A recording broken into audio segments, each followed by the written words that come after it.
26 মে 2025 সোমবার লিভারপুল শহরের প্রাণকেন্দ্রে ঘটল এক মর্মান্তিক দুর্ঘটনা। লিভারপুল এফসি প্রিমিয়ার লিগ শিরোপা জয় উদযাপন করতে হাজার হাজার সমর্থক রাস্তায় জড়ো হয়েছিলেন।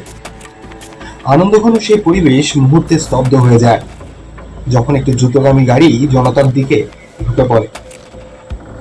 ঘটনাটি সন্ধ্যে 6টার দিকে ওয়াটার স্ট্রিট এলাকায়। দলের খোলা বাসটি চলে যাওয়ার কয়েক মিনিট পরই প্রত্যক্ষদর্শীদের ভাষ্য অনুযায়ী গাড়িটি হর্ন বাজাতে বাজাতে ভিড়ের মধ্যে ছুটে আসে। অনেকেই প্রাণ বাঁচাতে একপাশে ঝাঁপিয়ে পড়েন। এই ঘটনায় মোট 47 জন আহত হন। তাদের মধ্যে 27 জনকে হাসপাতালে ভর্তি করা হয়েছে। গুরুতর আহতদের মধ্যে রয়েছেন একজন শিশু ও একজন প্রাপ্তবয়স্ক। ফায়ার সার্ভিসের কর্মীরা গাড়ির নিচে আটকা পড়া 4 জনকে উদ্ধার করেন। পুলিশ ঘটনাস্থল থেকে 53 বছর বয়সী এক স্থানীয় ব্যক্তিকে গ্রেফতার করেছে। তদন্তকারী অফিসাররা জানিয়েছেন, ঘটনাটি কোনো সন্ত্রাসবাদী হামলা নয়, বরং একটি বিচ্ছিন্ন ঘটনা।